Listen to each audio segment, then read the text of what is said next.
Bismillahirrahmanirrahim.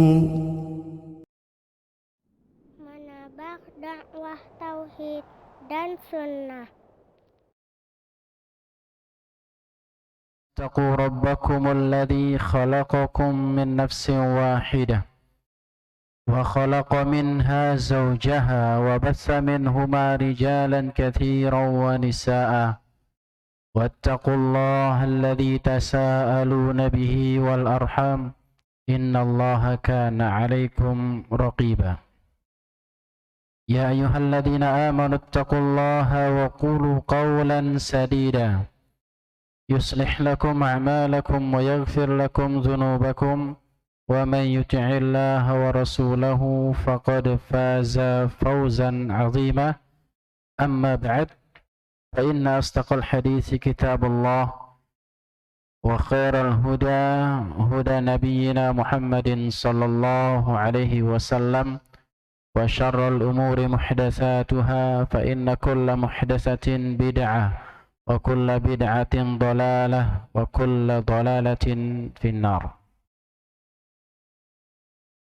أيها الإخوة وأيتها الأخوات أعزكم الله سبحانه وتعالى, para jamaah kaum muslimin dan muslimat yang semoga senantiasa dirahmati oleh Allah subhanahu wa ta'ala.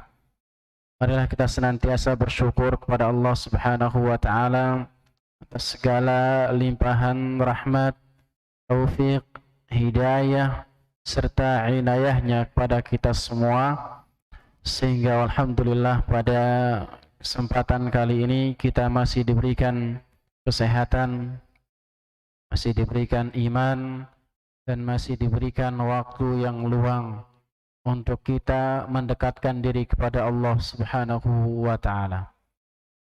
Kemudian salawat serta salam marilah kita senantiasa kirimkan, kita bacakan, kita lantunkan kepada Nabi kita, Nabi Muhammad sallallahu alaihi wasallam.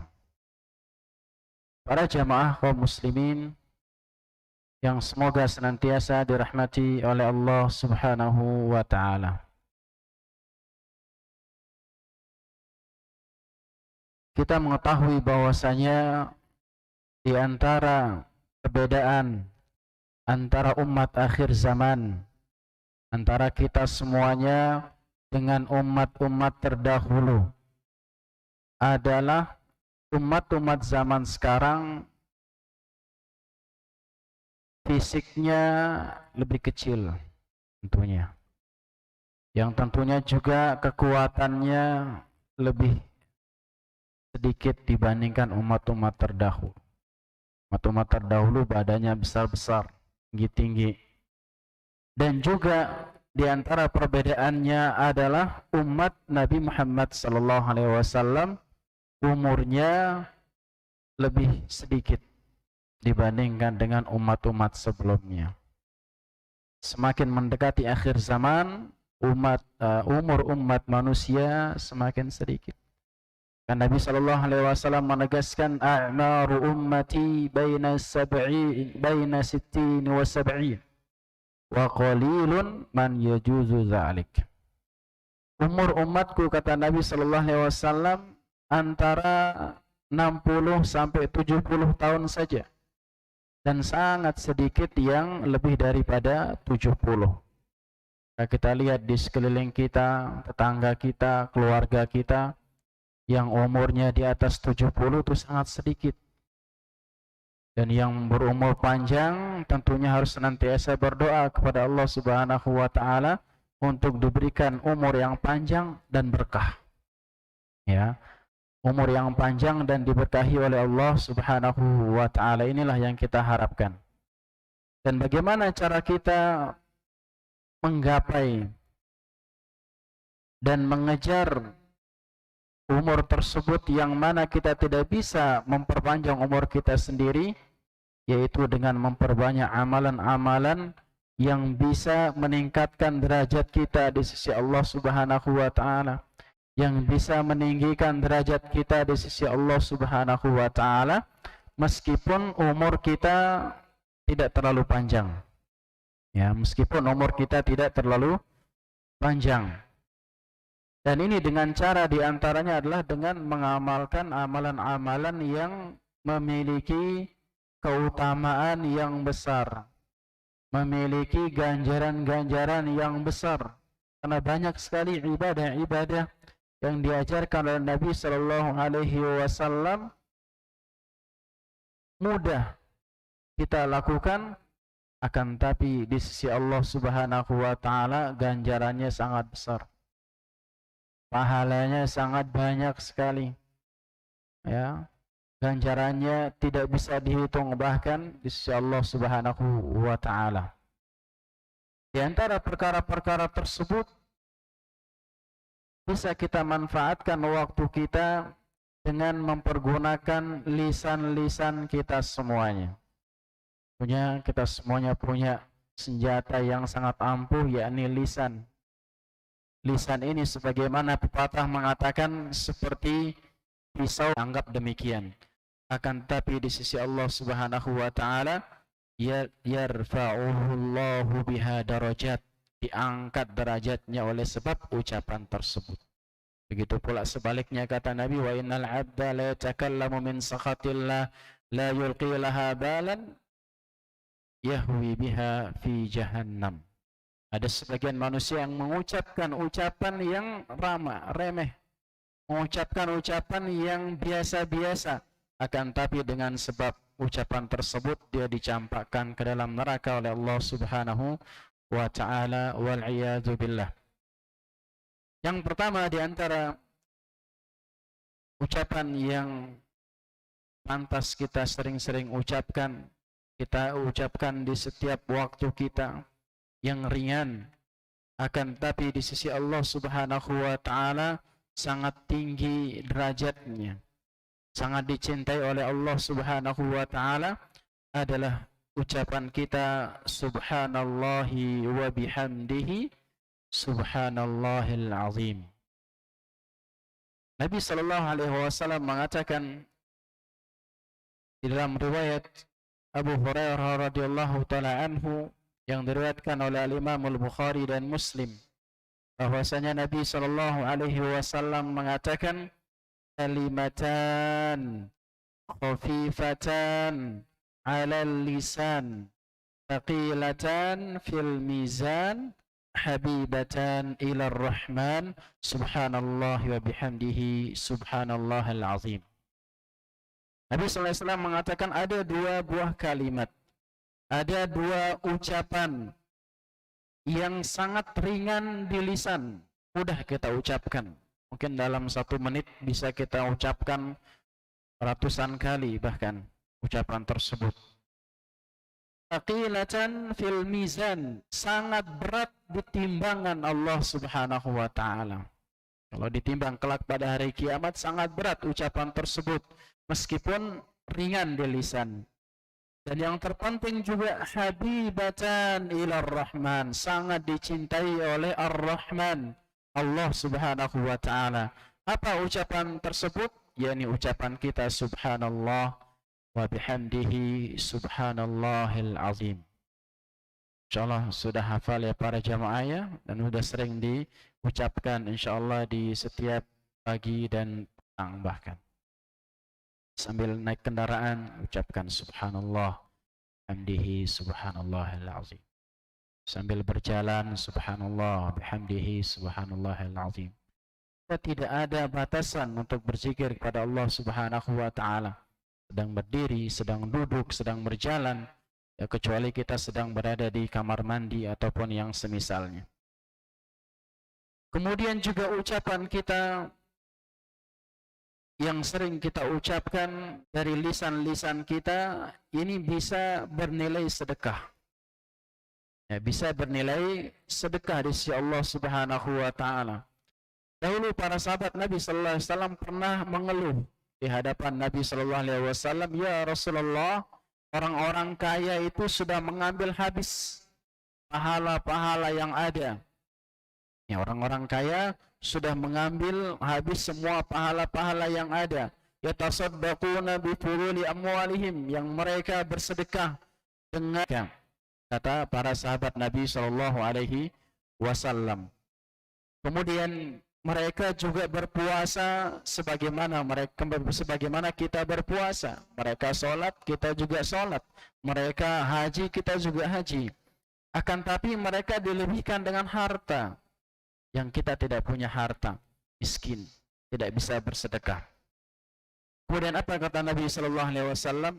Awalaysa qad ja'alallahu lakum ma tasaddaqun?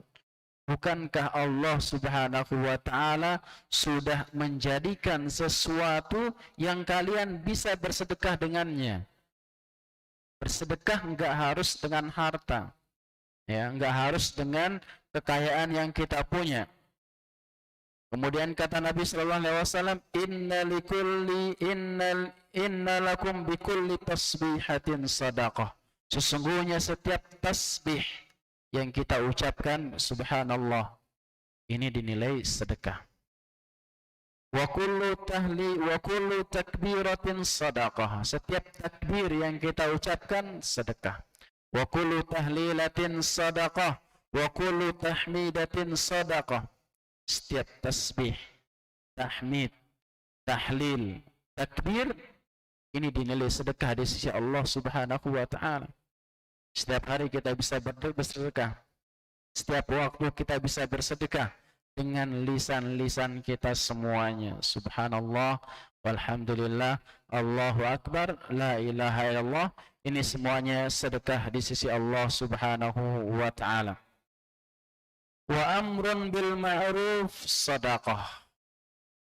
Dan ucapan yang ma'ruf, mengajak kepada kebaikan, ini juga termasuk sedekah. Kita mengajak tetangga kita, ayo sholat ke masjid, sedekah. Kita bangunkan anak kita sholat subuh, ayo bangun nak, kita sholat berjamaah ke masjid, sedekah. Kita suruh istri kita, ayo segera sholat, sedekah. Kita nasihati orang, sedekah. Wan nahyu 'anil munkar sedekah. Dan mencegah daripada kemungkaran juga sedekah. Jadi semua bisa kita bersedekah. Wa fi bud'i ahadikum sedekah. Dan juga para laki-laki yang mendatangi istrinya sedekah. Maka para sahabat Nabi sallallahu alaihi wasallam heran, ya Rasulullah, apakah kita menyalurkan syahwat kita ini bernilai sedekah? Maka kata Nabi sallallahu alaihi wasallam, kalau diletakkan kepada yang haram, maka ini termasuk zina. Begitu pula kalau diletakkan ke dalam yang halal, maka ini akan mendapatkan ganjaran di sisi Allah Subhanahu wa taala. Bahkan secara umum Nabi sallallahu alaihi wasallam mengatakan wal kalimatu thayyibatu shadaqah. Semua ucapan yang baik, semua ucapan yang ma'ruf ini bisa bernilai sedekah. Dan yang paling berhak untuk kita berikan ucapan yang baik itu adalah orang-orang terdekat kita. Anak, istri, atau orang-orang yang ada di rumah-rumah kita. Ini yang paling berhak untuk kita berikan ucapan baik kita semuanya. Para jamaah yang dimuliakan oleh Allah Subhanahu wa taala, ucapan-ucapan yang kita ucapkan jangan sampai ada yang terlontarkan atau keluar dari mulut kita ucapan-ucapan yang buruk, sehingga apa? Sehingga bisa bernilai keburukan atau dosa dari Allah Subhanahu wa taala. Kemudian yang selanjutnya di antara perkara-perkara yang ringan yang bernilai besar atau berpahala besar di sisi Allah Subhanahu wa taala adalah menunjukkan jalan kebaikan. Ya, menunjukkan jalan kebaikan, mengajak orang berbuat baik, mengajari orang sebuah ilmu. Ya, atau ada orang yang tersesat jalan ditunjukkan, baik jalan di dunia ataupun jalan agama tersesat ditunjukkan. Berdakwah di jalan Allah Subhanahu wa taala. Hal ini sebagaimana kata Nabi sallallahu alaihi wasallam, "Man dalla 'ala khair falahu mithlu ajri fa'ilihi." Siapa saja yang menunjukkan kepada kebaikan, maka dia akan mendapatkan pahala sebagaimana orang yang melakukan tersebut. Ya, mengajarkan orang membaca Al-Quran. Selama orang tersebut membaca Al-Quran, pahalanya terus mengalir. Dia mengajarkan orang misalkan sebuah ilmu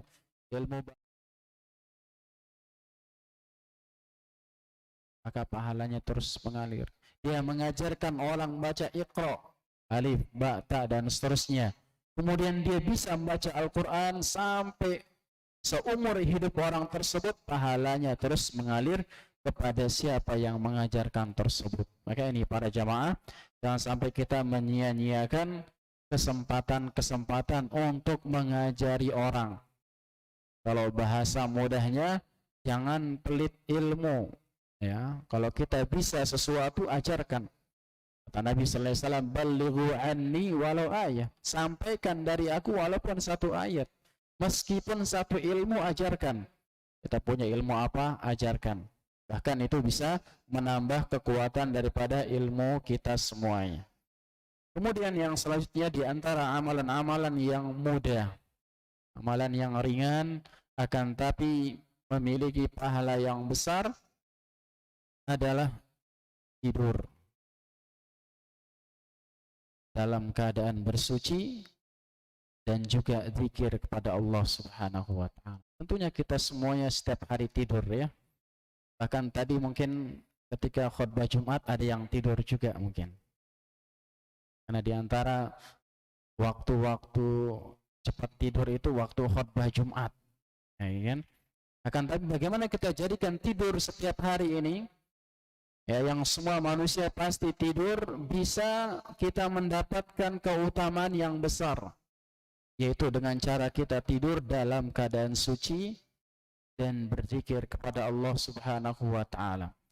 Nabi sallallahu alaihi wasallam mengatakan, "Man ta'ara minal lail," barang siapa yang di malam hari terbangun, faqala la ilaha illallah wahdahu la syarikalah, lahul mulku wa lahul hamdu wa huwa ala kulli syai'in qadir.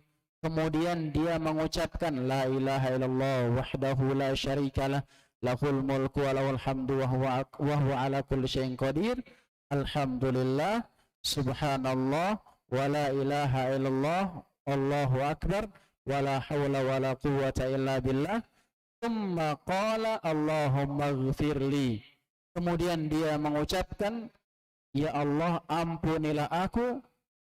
Au da'a istajaba lahu, ataupun dia berdoa apa saja maka dia akan dikabulkan doanya. Ini para jamaah, barang siapa yang mengucapkan doa tadi atau zikir tadi, kemudian dia berdoa, akan diijabahi doanya. In tawaddo'a wa shalla qubilat salatuh. Kalau setelah itu dia berwudu, kemudian dia salat, salatnya pasti diterima oleh Allah Subhanahu wa taala. Jadi kalau kita bangun malam para jamaah, jangan hanya sekedar bangun atau kebelet pengen ke belakang, jangan cuma ke belakang saja. Bangun, gunakan waktu-waktu tersebut untuk berdoa. Ya, bangun, kemudian kalau mau ke toilet dulu, baru berwudu, manfaatkan 5 atau 10 menit untuk mendekatkan diri kepada Allah Subhanahu wa taala. Dalil yang kedua dari Mu'adz bin Jabal radhiyallahu taala anhu, bahwasanya Nabi sallallahu alaihi wasallam mengatakan, "Ma min 'abdin bata 'ala tahur." Barang siapa saja dari seorang hamba yang tidur dalam keadaan bersuci. Jadi kita sampaikan tidur dalam keadaan bersuci. Mata'ara minal lail, kemudian di malam hari dia bangun. Dengan sebab apapun dia bangun, mungkin dia dengar ada kersek-kersek di rumahnya, atau ada yang buka pintu dan lain sebagainya. Fasa'alallahu syai'an min amri dunya aw min amril akhirah. Kemudian dia minta kepada Allah Subhanahu wa taala, baik dalam urusan dunia ataupun dalam urusan akhirat, illa a'tahu, kecuali dia akan diberikan, dia akan dikasih apa yang dia minta, dengan catatan apa? Tidur dalam keadaan bersuci. Ya, amalkan para jamaah yang dimuliakan oleh Allah Subhanahu wa taala, sebelum tidur bersuci dulu, berwudu dulu. Kemudian membaca zikir-zikir sebelum tidur. Kemudian dalam hadis yang lain yang mirip juga, Nabi SAW mengatakan, "Ma min muslimin yabitu ala dzikrin tahiran."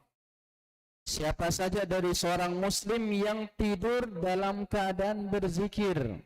Nah, berzikir, zikir yang diajarkan oleh Nabi SAW ketika menjelang tidur, tahiran. Kemudian dia dalam keadaan bersuci dari hadas. Kemudian ta'arra minal lail, kemudian dia terbangun di malam hari, ayasalullaha khairan minad dunya wal akhirah illa a'tahu iyyaha. Kemudian dia meminta perkara-perkara di dunia dan perkara-perkara di akhirat, maka dia akan diberikan oleh Allah Subhanahu wa taala. Kemudian yang selanjutnya, para jamaah yang dimuliakan oleh Allah Subhanahu wa taala, perkara-perkara yang ringan, amalan-amalan yang ringan, akan tapi di sisi Allah Subhanahu wa taala sangat besar ganjarannya, adalah salat 2 rakaat sebelum subuh. Salat qabliyah subuh. Dari Aisyah radhiyallahu taala anha bahwasanya Nabi sallallahu alaihi wasallam mengatakan, "Raka'atul fajri khairun minad dunya wa ma fiha." 2 rakaat sebelum subuh ini lebih baik daripada dunia beserta isinya. Menjadi orang yang paling kaya raya, lebih kaya daripada siapa yang kaya di dunia ini yang memiliki. Mungkin tidak ada yang memiliki satu pulau sebesar Bali misalkan atau Lombok, mungkin nggak ada.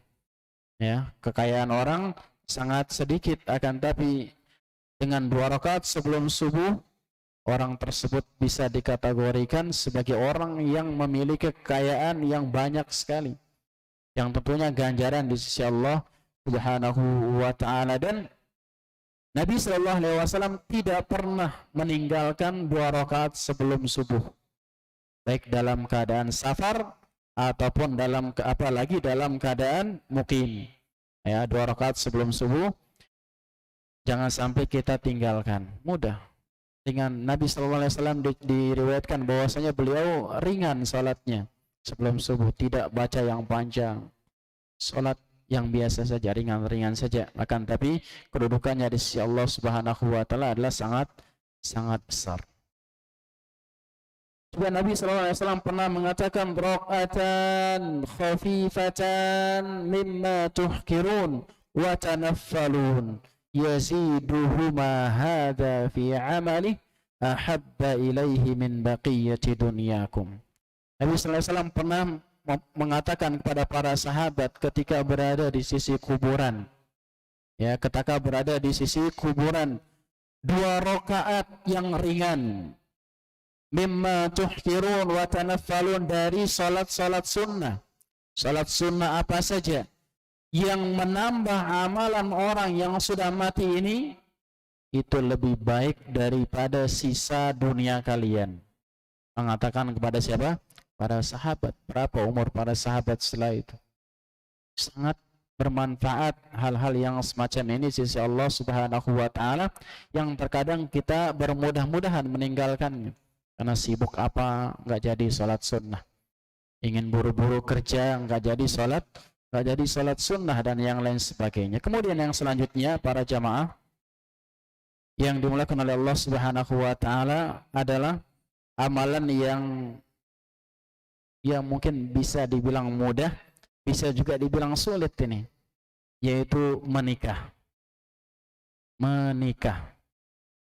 Kira-kira menikah itu susah apa mudah, ikhwas sekalian? Mudah insyaallah ya, bagi yang dimudahkan oleh Allah Subhanahu wa taala. Akan tapi ada apa setelah menikah? Setelah menikah itu merupakan ladang pahala, merupakan lumbung pahala itu setelah menikah. Yang sebelumnya haram menjadi halal, bahkan bernilai pahala. Apa saja yang kita berikan kepada istri, sedekah. 1 suap nasi sedekah kepada istri. Mendidik istri sedekah mendapatkan pahala. Mendidik anak juga merupakan kebaikan yang sangat luar biasa. Merupakan investasi yang besar yang akan kita petik pahalanya ketika kita sudah meninggal dunia. Semua yang kita lakukan kepada istri, kepada anak-anak, ini merupakan ladang pahala kita semuanya. Kayak dianjurkan menikah kalau sudah mampu lahir ataupun mampu batin, maka segera untuk menikah, terutama bagi para syabab, bagi para pemuda. Karena yang disuruh segera menikah itu para pemuda. Kata Nabi sallallahu alaihi wasallam, ya ma'syarasy syabab, man istata'a minkumul ba'ah falyatazawwaj. Wahai para pemuda. Kenapa yang dipanggil para pemuda? Karena masa muda ini masa yang rentan terjatuh ke dalam fitnah syahwat. Masih darah muda, kekuatannya masih penuh, ya, masih bisa banyak hal. Maka inilah segera bagi anistata'a minkumul ba'ah, barang siapa yang mampu di sini ada dua, mampu lahir dan mampu batin.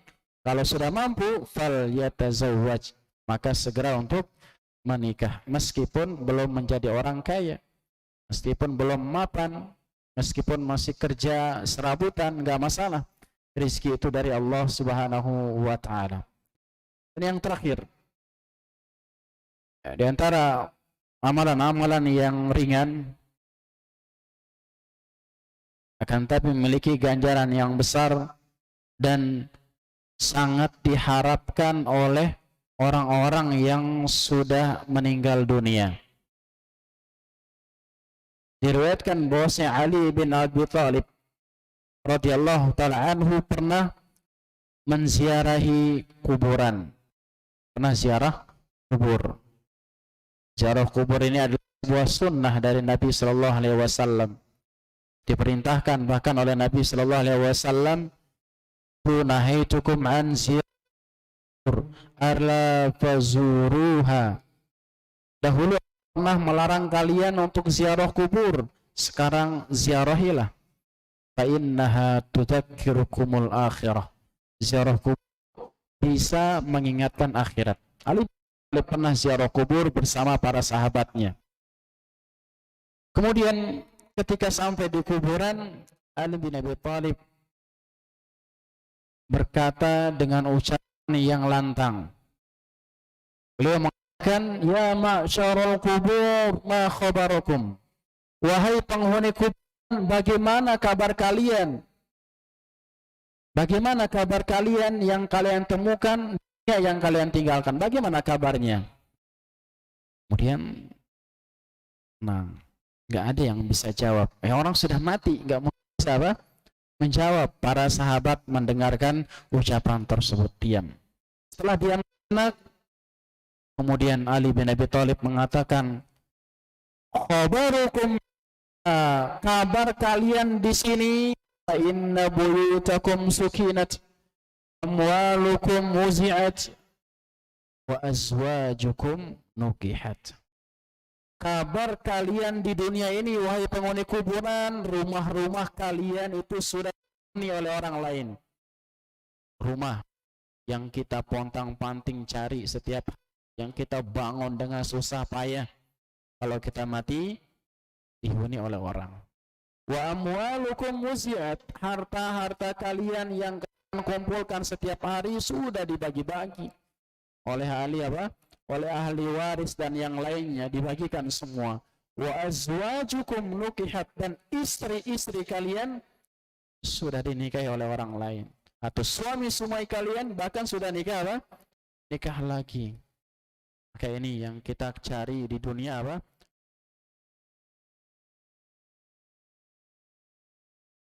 Melalaikan kita dari apa? Dari ibadah kepada Allah Subhanahu wa taala. Kemudian Ali bin Abi Thalib bertanya lagi, "Wa ma khabaruna fikum?"